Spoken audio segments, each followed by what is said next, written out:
Bonjour. Dans cette vidéo, nous allons terminer la section 4B des notes de cours concernant les géodésiques dans la géométrie de Schwarzschild. Plus précisément, nous allons nous attaquer à deux prédictions parmi les premières de la relativité générale et qui se sont avérées correctes. La première concerne l'avance du périhélie de l'orbite de Mercure, qui phénomène qui était déjà connu au moment de la publication de la théorie par Einstein, et lui-même a calculé peu de temps après, donc a confirmé que l'avance du périhélie était bien expliquée par la théorie de la relativité générale. C'est ce que nous allons voir. Et dans un deuxième temps, on va s'attaquer à la trajectoire des photons et en particulier à la déviation des rayons lumineux à proximité d'une masse, telle qu'elle a été observée pour la première fois en 1919 par l'équipe d'Arthur Eddington lors d'une éclipse de soleil. Aujourd'hui, bien sûr, c'est un phénomène assez connu, celui des lentilles gravitationnelles, mais nous allons calculer précisément la déviation dans le cas d'un rayon qui passe à proximité d'une étoile. Donc, commençons par la précession des orbites elliptiques. Premièrement, donc, retournons à la description des sections coniques dans l'approximation non relativiste. Donc, on fait un petit retour sur ce qui a été fait lors du dernier vidéo. On se souvient d'avoir vu que l'équation en coordonnées polaires de la section conique est donnée par ça ici. Donc, R0 divisé par 1 plus E cos phi. E est l'excentricité de l'orbite et R0, ce préfacteur, est donné par ça ici, donc essentiellement h carré sur m. Donc, avec ça, on pourrait calculer, par exemple, le grand axe ou le demi-grand axe, je devrais dire, de l'ellipse, c'est-à-dire qu'on prend la valeur de la coordonnée radiale A0 et la valeur à pi, on les additionne, on divise par 2. Donc, ce qui donne ici, quand on substitue pour 0 et pi, cette expression, ce qui donne bien ça ici. Bon, si je fais ça à l'avance, c'est que plus tard, on en aura besoin pour exprimer h en fonction des observables, qui sont le demi-grand axe et l'excentricité. Donc, revenons à cette équation que nous avons démontrée la dernière fois. C'est l'équation qui est respectée par U, c'est-à-dire, je rappelle encore une fois que U, ici, c'est défini comme étant RS sur R, donc c'est l'inverse de la coordonnée radiale. Ce qu'on a fait dans l'approximation non relativiste, c'est de négliger le terme qui est là. En négligeant ce terme, donc uniquement en considérant cette partie de l'équation, on a obtenu cette solution qui représente les sections coniques. Parce que n'oublions pas, U, c'est 1 sur R. Donc, c'est effectivement la même chose que ça. Maintenant, nous allons tenir compte de cette correction. Nous ne résoudrons pas exactement l'équation. On va utiliser plutôt ce qu'on pourrait appeler la théorie des perturbations, une méthode approximative. On va simplement, encore une fois, supposer que U est très petit et donc que la solution qu'on a trouvée avant doit être corrigée par ce qu'on appelle delta U et que delta U va être petit. Donc, si on prend cette forme et qu'on la substitue dans l'équation qu'on avait résolue ici, on obtiendrait, parce qu'elle est linéaire en U, on obtiendrait une partie qui contiendrait ça ici, mais qui s'annulerait, c'est-à-dire qu'entre le membre de gauche et ce terme, il y aurait annulation, et il y aurait une partie qui fait intervenir delta U, et qui donnerait delta U double dérivé plus delta U est égal à ça ici, 3 demi U carré. Encore une fois, le terme qui est là a été annulé par celui-ci lorsqu'on considère uniquement la première partie de U. Donc, on doit résoudre cette équation-là. Une équation non linéaire, donc ce n'est pas facile. Et donc, c'est ici qu'on va faire une approximation, parce que jusqu'ici, on n'a pas fait l'approximation. Donc, on va faire l'approximation que delta U est suffisamment petit par rapport à cela, qu'on puisse remplacer U carré par la forme qui est ici. Donc, on va remplacer U carré par ça, et on va obtenir donc 3 huitièmes divisé par h bar à la 4. Donc, h bar, c'est encore une fois, c'est le moment cinétique divisé par RS. Et donc, on obtiendrait ça ici. 1 plus E cos phi au carré, qui vient du U carré. Donc, on a maintenant une équation différentielle linéaire, deuxième ordre, coefficient constant, mais avec un terme, un membre de droite, donc c'est une équation inhomogène, qui est un peu plus compliquée qu'avant, parce que ça contient une fonction en cos phi au carré, et ainsi de suite. On peut montrer que la solution à cette équation inhomogène est la suivante. Donc, comment fait-on ça? On pourrait simplement se contenter de vérifier que c'est une solution, c'est-à-dire de substituer cette expression dans l'équation et de s'en contenter. Je veux simplement indiquer ici comment on le fait en pratique, et ça va peut-être vous rappeler des souvenirs si vous avez déjà vu ça en mathématiques. Donc, on a affaire ici à une équation en général, donc je suis plus général ici, j'ai une équation linéaire du deuxième ordre, donc avec des coefficients qui ne sont pas nécessairement constants, donc je fais des rappels de la théorie générale des équations différentielles, et l'équation est inhomogène, donc il y a un membre de droite ici. Donc, normalement, pour ce type d'équation, on a une solution générale à l'équation homogène, donc avec un 0 ici. Et à cette solution générale, on doit ajouter une solution particulière de l'équation inhomogène. Comment trouver une telle solution particulière, ce que j'appelle yp de x ici? Bien, c'est à l'aide de ce qu'on appelle le Wronskien. Donc, on suppose qu'on dispose de deux solutions particulières à l'équation homogène. Ces deux solutions, je les appelle y1 et y2. Dans le cas qui nous occupe, vu que l'équation est très simple, l'équation homogène, ce serait delta U double prime plus delta U égale 0. Donc, la solution à ça, c'est un sinus, un cosinus. Donc, on peut prendre ces deux fonctions-là. Donc, dans le cas qui nous occupe, on pourrait supposer que y1 est égal à cosinus phi et que y2 est égal à sinus de phi, en fonction de phi, bien sûr. Donc, je reviens à la théorie générale. Donc, on a deux solutions particulières de l'équation homogène et on peut montrer, ce qu'on ne fera pas ici, qu'une solution particulière est donnée par cette formule. Donc, dans cette formule, G, bien sûr, c'est le membre de droite de l'équation, et W, c'est ce qu'on appelle le Wronskien, c'est-à-dire cette expression ici, qui est une espèce de déterminant où donc j'ai les solutions à l'équation homogène et leurs dérivés qui apparaissent. Donc, on adapte cette situation, donc cette formule plutôt, à notre situation. Donc, on prend y1 est égal à cosinus phi, y2 est égal à sinus phi, et donc on a g ici, qui est cette, g est cette fonction. Et on applique, donc y1 ici se traduit par ça, le cosinus de phi qui est là. Le W, le Wronskien, quand on le calcule, on voit qu'il est égal à 1, parce qu'on aurait ici cosinus fois la dérivée de sinus, okay, qui est moins cosinus là. Donc ça ferait, alors attendez, excusez-moi, dérivée de sinus, c'est cosinus, donc on aurait cosinus carré, et ici on aurait sinus fois la dérivée de cosinus, qui est moins sinus, donc on aurait cos carré plus sin carré donne 1. Donc W est égal à 1 dans ce cas-ci, ça facilite les choses, et on a affaire, bien sûr, donc ces deux intégrales. Donc, oui, on peut tourner la manivelle, faire les intégrales, elles ne sont pas très difficiles. On peut les demander à Mathematica aussi, tant qu'à y être. Et on obtient cette combinaison ici. Voilà, donc ce qu'on a montré en haut. OK. Cependant, il reste que cette quantité qu'on écrit ici est très petite. Donc, parce que, bon, encore une fois, c'est une perturbation ici, donc cette quantité ici est petite. D'accord? Donc, qu'est-ce qu'on va faire pour en tenir compte? On va simplement, on pourrait négliger complètement, mais on va se rendre compte qu'il y a un des termes dans la solution ici, celui qui est ici, qui est le plus important, qui, lui, même si le coefficient est petit, va croître avec phi, parce qu'il est multiplié par phi.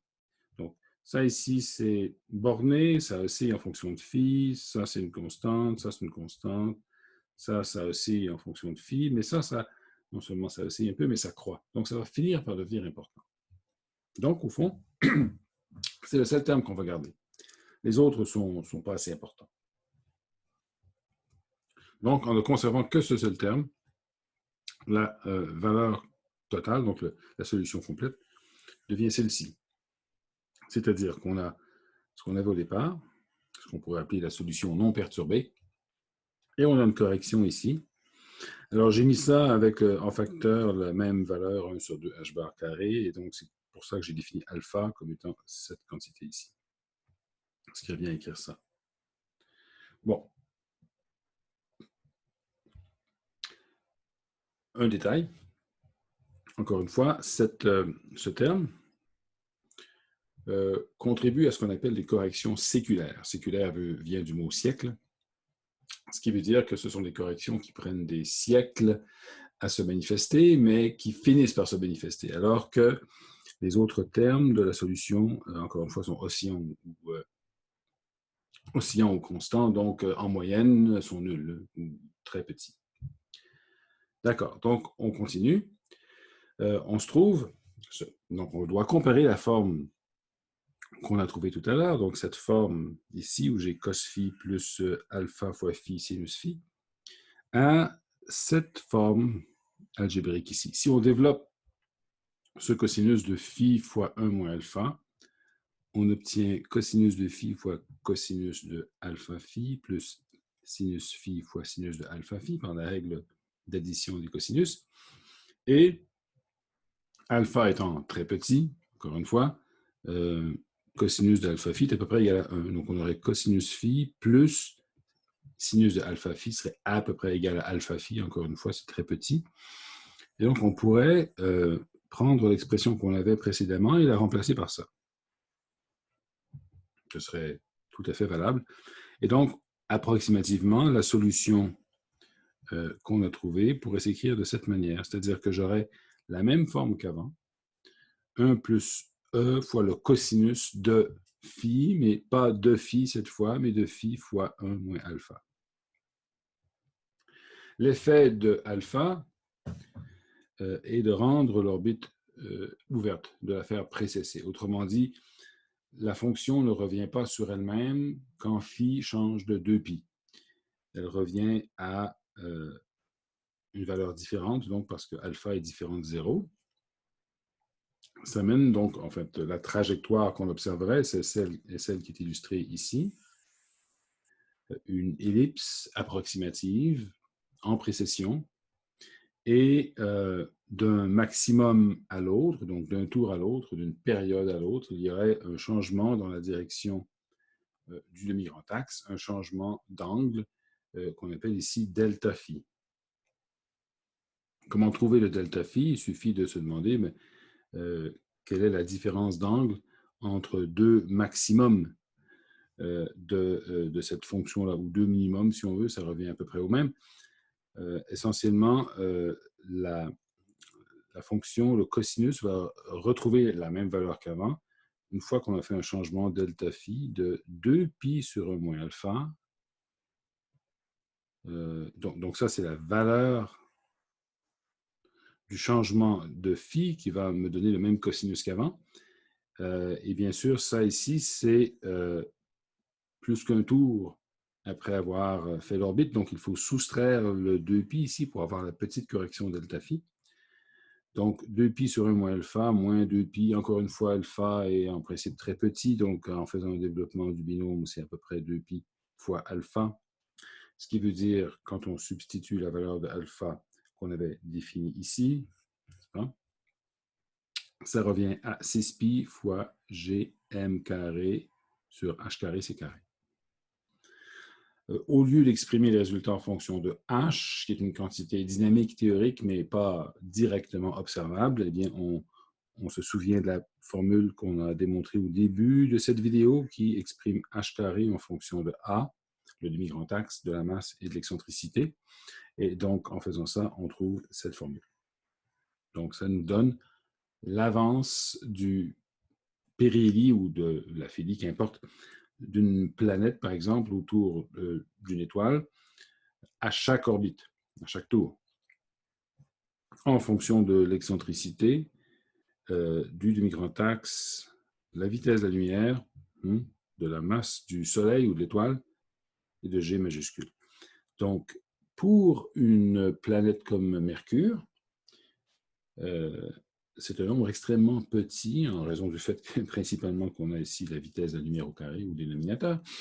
Donc, il se trouve que pour Mercure, ce décalage, ce delta phi, si on l'accumule sur un siècle, donc beaucoup de périodes, donne 43 secondes d'arc. Et ce 43 secondes d'arc est essentiellement ce qui était observé à l'époque. Donc, en fait, Mercure a une précession, donc la précession totale de l'orbite de Mercure est plus grande que ça. Ça correspond à 574 secondes d'arc par siècle.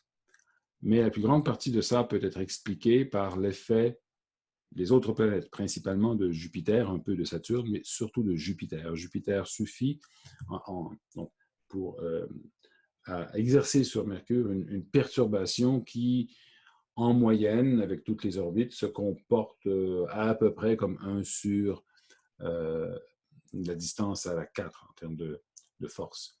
Et cette perturbation va aussi causer une précession. On peut la calculer. Et quand on calcule l'effet de Jupiter, on n'obtient pas exactement ça. En fait, quand on prend toutes les sources, toutes les autres perturbations possibles, l'aplatissement du Soleil aussi pourrait contribuer, mais c'est très petit.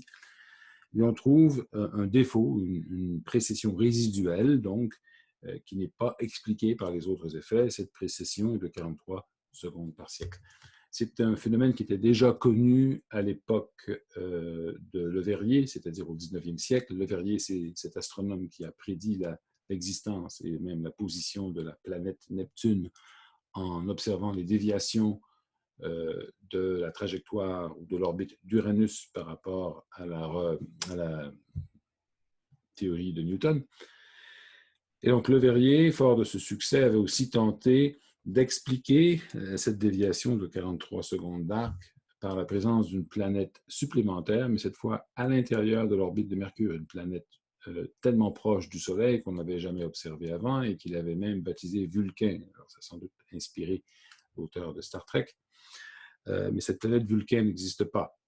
Donc, la raison acceptée pour l'avance résiduelle du périhélie de Mercure, c'est une correction à la théorie de la gravitation qui vient de la relativité générale. Donc, cette prédiction, cette première prédiction de la relativité générale est en fait une explication et non pas une prédiction parce que le phénomène était connu. Et donc, ça date de 1915. La deuxième prédiction est la déviation des rayons lumineux. Bon. Alors, donc, il faut s'intéresser ici à la trajectoire des photons. Donc, comment étudier le mouvement des photons dans un champ de gravitation? Au fond, les photons suivent des géodésiques. Le problème, c'est qu'ils n'ont pas de temps propre, donc il est difficile de les décrire en fonction du temps propre comme tel, mais on peut quand même supposer que les géodésiques sont décrites par un paramètre affine. Donc, on n'appellera pas temps propre, donc, mais on va quand même utiliser la notation T point, R point, Phi point, etc. Comme étant la dérivée de ces coordonnées par rapport au paramètre affine. Et on va peut-être même l'appeler taux aussi, donc c'est peut-être un peu un abus. Ce qu'on écrit ici, c'est la condition de norme nulle de la quadrivitesse. Donc, je considère la quadrivitesse du photon et je pose simplement que la norme de la quadrivitesse est égale à 0, c'est-à-dire que le photon se propage le long d'une géodésique nulle. Et donc, ça me donne cette condition ici, qui est la même condition qu'avant, sauf pour le fait qu'on a un 0 ici au lieu d'avoir 1.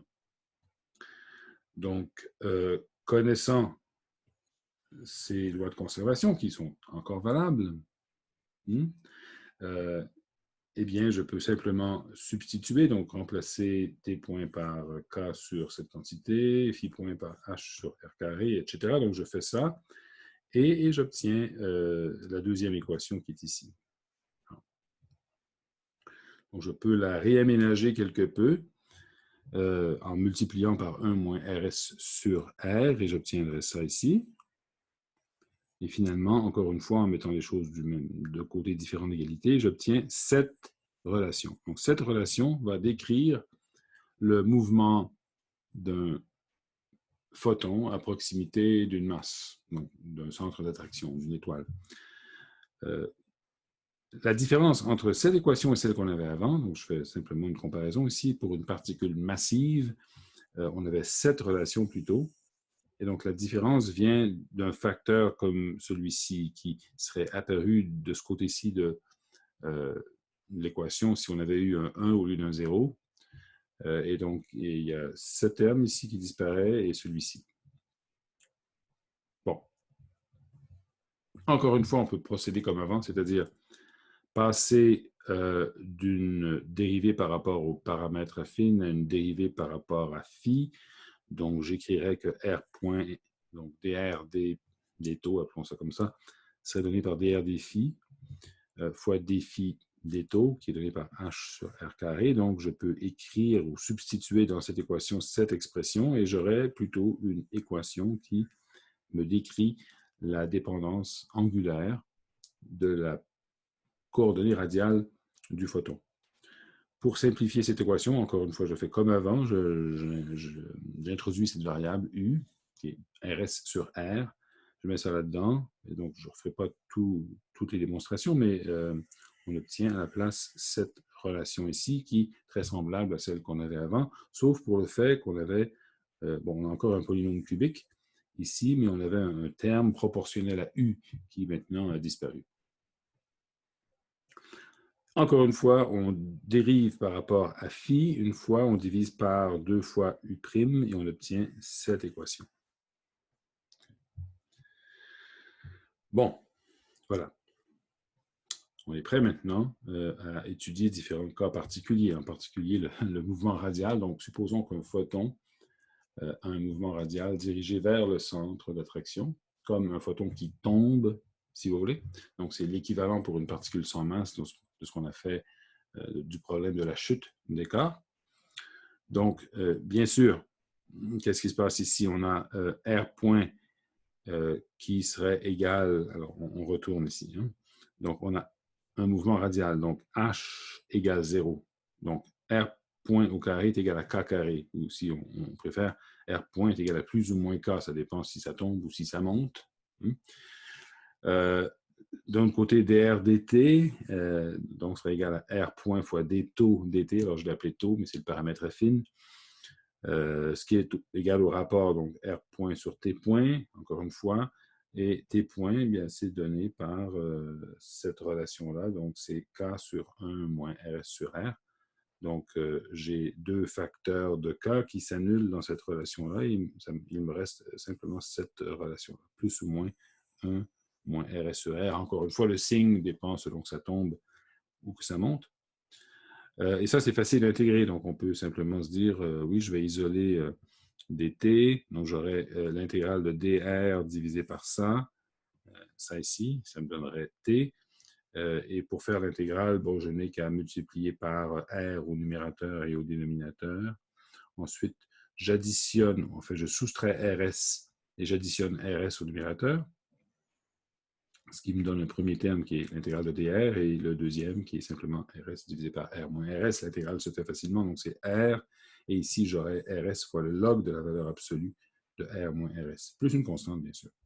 Donc, toujours est-il que pour parvenir à r égale rs, ça prend un temps infini, encore une fois. Donc, le photon requiert un temps infini pour tomber jusqu'à r égale rs lorsqu'on l'observe de loin, c'est-à-dire pour un observateur qui est situé loin de l'horizon, loin de rs, eh bien, le photon prend un temps infini avant d'y arriver. En fait, cet aspect cinématique, c'est un aspect seulement de la chose. Il y a un autre aspect qui est le décalage vers le rouge. Donc, non seulement le photon prend un temps infini pour sembler arriver à l'horizon du trou noir, mais sa fréquence apparente aussi diminuerait. Donc, il serait décalé vers le rouge de plus en plus. Donc, c'est comme si elle ralentissait en quelque sorte. On verra ça un peu plus loin quand on parlera de l'horizon de manière plus générale. Bon. Y a-t-il possibilité pour un photon de tourner en orbite circulaire? Superficiellement, on pourrait dire que oui. Si on retourne à l'équation qui est ici, dans une orbite circulaire, bien sûr, R point serait 0, et on aurait une espèce de potentiel effectif qui serait donné par ça ici. On pourrait se dire, oui, c'est possible ici mathématiquement parce que R point est égal à 0, donc je peux résoudre l'équation qui reste et trouver une valeur de R. Oui, effectivement, on peut trouver une valeur de R.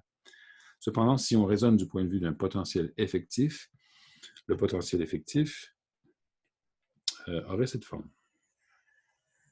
Le potentiel effectif serait donc la contribution d'un terme positif en 1 sur R carré et d'un terme négatif en 1 sur R cube, qui ressemble à ça ici. Terme positif en 1 sur R carré, terme négatif en 1 sur R cube. Au total, ça a cette forme-là.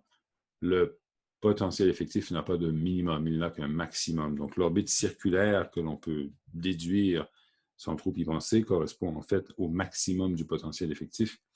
C'est une orbite instable. Donc, les photons qui semblent vouloir adopter une orbite circulaire à proximité de ce point-là, qui correspond en fait à un rayon égal à 1,5 fois le rayon gravitationnel, eh bien, ils sont instables, ils vont essentiellement soit émerger de cet horizon, donc on va les voir ressortir, ou ils vont tomber à l'intérieur du trou noir, selon la quasi-circularité de leur orbite, donc si l'angle est légèrement différent. Bon, alors, dernier point, la déviation des rayons lumineux. Encore une fois, donc, on prend cette équation qu'on a démontrée tout à l'heure pour la trajectoire des photons. U, je vous le rappelle, c'est encore RS divisé par R. Ce qu'on va faire, c'est un peu la même chose qu'on a fait pour la précession des orbites des particules massives. On va commencer par considérer uniquement l'équation homogène, c'est-à-dire dans l'approximation, si on peut dire, on ne peut pas l'appeler l'approximation non relativiste, parce qu'un photon, c'est toujours relativiste, mais disons dans l'approximation où U est très petit, qui correspond à R beaucoup plus grand que RS. Donc, si on est très loin du rayon gravitationnel, donc on peut négliger le membre de droite ici, et on aurait U seconde plus U égale 0. Donc, les solutions à cette équation-là, ce sont des sinus et des cosinus, en particulier selon le système d'axe qu'on choisit, l'origine de phi, et ainsi de suite. On aurait simplement, excusez-moi, on pourrait prendre sinus, par exemple. Donc, on aurait U est égal à une constante fois sinus de phi. Donc, c'est ce qu'on choisit comme solution ici. Qu'est-ce que ça signifie? Donc, que cette solution, bien, ça veut dire que R, qui est égal à RS sur U, donc, serait donné par ça ici. B sur sinus phi. Ou, si on préfère, R fois sinus de phi est égal à une constante B. Bien, ça ressemble à ça ici. Donc, je mets l'origine ici, j'ai l'angle phi, l'origine, et donc, R sinus phi égale B veut dire que je me tiens le long d'une droite ici. Okay? Parce que donc R sinus phi, c'est comme la composante en Y, ça veut dire Y égale constante. Y égale B. Donc la trajectoire du photon est simplement une ligne droite qui passe à côté du centre d'attraction sans être déviée. Donc en première approximation, c'est ce qui se produit. On va maintenant corriger ceci, donc on va réintroduire ce facteur. Donc, je fais comme la dernière fois, donc je pose que U est égal à la solution qu'on avait auparavant, plus delta U. Je substitue dans l'équation qui est linéaire, j'obtiens delta U seconde plus delta U égale cette fois le membre de droite. Et là, je suppose que pour U ici, je peux me contenter de mettre la solution non perturbée parce que la correction est petite, il ne fera pas grande différence. Donc, j'aurai U carré, c'est-à-dire sinus carré de phi fois une constante. Donc, j'ai 3 demi fois RS carré sur B carré fois sinus carré de phi. Bon, alors, même problème qu'avant. On doit résoudre une équation linéaire, deuxième ordre, coefficient constant, mais avec un nombre de droite, donc une équation inhomogène. On utilise la même théorie qu'avant. La solution à ça, les détails sont ici. Okay? Un peu long, on n'est pas obligé de les faire. Simplement, bon, j'ai procédé avec la même formule qu'avant. Donc, j'ai le Wronskien qui est égal à 1, pareil. Le facteur g ici, enfin la fonction g, c'est une constante fois le sinus carré. Et j'ai les deux solutions possibles à l'équation homogène que j'ai adoptée comme étant cosinus et sinus. Et quand je fais tout le calcul, qui est détaillé ici, j'obtiens à la fin cette solution. C'est donc qu'au complet, enfin que la solution complète pour U est donnée par ça ici. La solution originale, donc non perturbée, plus la perturbation qui est ici. Bon, alors, la question c'est, bon, à quoi correspond cette solution? Qu'est-ce que ça décrit? Eh bien, parce qu'ici, on a U en fonction de phi, donc R en fonction de phi.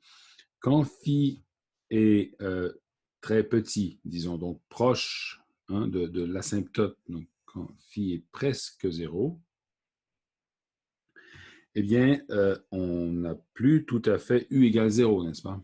Donc, parce qu'on a, donc R n'est plus égal à l'infini. Sinus de phi est égal à 0, bien sûr, mais ce terme-là n'est pas égal à 0, donc ça correspond à une valeur finie de U, donc une valeur finie de R. Ce qu'il faut se demander, c'est à quel angle a-t-on l'asymptote, c'est-à-dire à quel angle, qu'on va appeler ici une demi-delta phi, y a-t-il un asymptote de la trajectoire? Donc, j'ai arrangé les choses pour que la trajectoire soit bien sûr symétrique lorsqu'on remplace phi par pi moins phi, bon, ça ne changera rien ici. Donc, il suffit de trouver l'angle de cet asymptote ici pour que de l'autre côté, ce soit exactement le même angle. Donc, la déviation totale du rayon lumineux serait donnée par delta phi. Donc, qu'est-ce qui se passe-t-il? Donc, quand on atteint l'infini ici, R tend vers l'infini veut dire U égale 0. Donc, je pose U égale 0. U égale 0, ça doit se produire aussi quand phi est très petit, on s'y attend. Donc, on va faire une approximation. On va supposer que sinus de phi est à peu près égal à phi. Donc, j'aurai RS sur B fois phi. Et ici encore, on suppose que phi est très petit. Donc, cosinus de phi est à peu près égal à 1. Donc, j'aurai ici 4 tiers qui annule le 3 quarts qui est là, qui me donnerait donc au total cette relation, ce qui veut dire que phi, enfin la solution, serait donnée par moins RS sur B. Et ce phi correspond au 1 demi delta phi. Donc le delta phi serait donné par 2 fois ça, c'est-à-dire 2 RS sur B. En unité SI, ça veut dire 4 GM sur C carré divisé par B. B étant ici le point d'approche le plus petit, enfin la plus petite distance entre le photon et l'astre en tant que tel. Donc, bien sûr, si en pratique on veut observer ça, on va supposer qu'on peut observer des étoiles qui sont en proximité du Soleil. Donc, le paramètre B ici serait au minimum le rayon du Soleil lorsqu'il y a une éclipse, disons, pour qu'on puisse observer des étoiles derrière, ou un peu plus. Donc, ça a été fait pour la première fois en 1919 par une équipe dirigée par Arthur Eddington, qui était un célèbre astronome britannique. En 1919, cette éclipse passait par le Brésil et par l'Afrique équatoriale. Donc, Eddington s'est déplacé en Afrique équatoriale. Il a pu mesurer principalement la déviation de 2 étoiles avec des déviations qui étaient données par ça ici, donc 1 seconde, 98, avec une certaine incertitude quand même, assez généreuse, 1 seconde, 61, avec cette incertitude. La prédiction donc d'Einstein est de 1 seconde 75. Donc, c'est dans les marges d'erreur. Donc, c'est une confirmation à l'époque spectaculaire de cette théorie de la relativité générale. C'est cette expérience, enfin, cette observation qui a propulsé Einstein au rang de célébrité mondiale. parce que jusqu'alors, il était relativement peu connu. Bien sûr, on connaissait dans certains cercles la théorie de la relativité restreinte. Dans des cercles encore plus spécialisés, on connaissait cette nouvelle théorie de la relativité générale, mais le contexte historique ici est important. 1919, c'est juste après la fin de la Première Guerre mondiale. Les Britanniques étaient dans un camp, les Alliés, les Allemands, Einstein était citoyen allemand, même s'il s'opposait férocement à la guerre, c'était un citoyen allemand, donc il était dans l'autre camp. Le fait qu'un Britannique ait, par une observation, confirmé la théorie d'un Allemand sur les choses célestes, enfin, c'était un signe important de réconciliation possible entre les anciens ennemis, c'était quelque chose que les gens voulaient entendre finalement. Et donc, ça a vraiment eu un certain retentissement, ça a rendu Einstein très célèbre. Eddington lui-même était tout à fait fier de cela et prétendait être donc l'une des rares personnes qui puissent comprendre la théorie de la relativité générale qui était réputée très difficile. Bon, ce n'est pas une théorie très facile, on est d'accord, mais ce n'est pas une théorie extrêmement difficile non plus, c'est-à-dire que c'est à la portée d'étudiants sérieux qui font un bac en physique, n'est-ce pas? Donc, c'est un peu amusant d'entendre cette histoire où un journaliste avait demandé à Eddington est-ce vrai qu'il n'y a dans le monde que 3 personnes qui comprennent la théorie de la relativité générale? Et Eddington avait répondu qui est le troisième? Sous-entendant que bon, Einstein et lui étaient les seuls qui la comprenaient. Donc, c'était faux, bien sûr. Et donc, il y a toute cette mythologie de la relativité qui est apparue à peu près à ce moment-là. Donc voilà, ça termine cette section 4B. Je vous remercie de votre attention et de